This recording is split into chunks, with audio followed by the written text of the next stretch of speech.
2 months into our marriage, my husband left me to fulfill his dying ex's last wish to marry him. He promised he'd return after her death, but 3 years later she recovered, dumped him, and now he's homeless, begging me to take him back. I'm 29 and honestly this whole situation still feels surreal even after 3 years. I married my husband Jake, who's 32, and I truly believed we were at the beginning of our beautiful life together.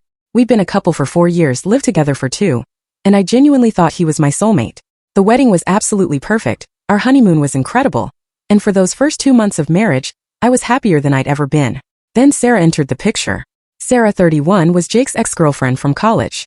They dated for about 3 years and broke up when Jake graduated and moved for work. Jake had always said they remained friendly, but hadn't actually spoken in over 2 years. I'd heard her name mentioned occasionally, but she was never someone I worried about, or even really thought about, honestly.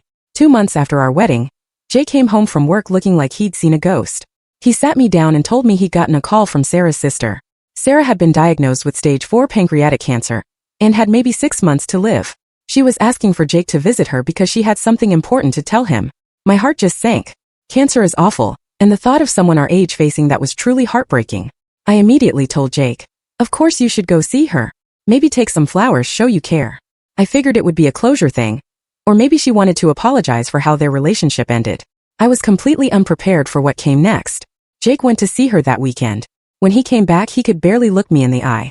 He sat me down again, and then he dropped a bombshell that completely shattered my world. Sarah had told him she'd never stopped loving him, and that her dying wish was to marry him. She wanted to spend her last months as his wife, to experience that happiness before she passed away. But here's where it gets even worse. My husband, Jake, was actually considering it.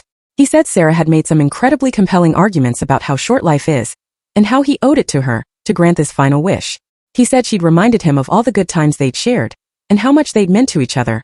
Full story link in bio.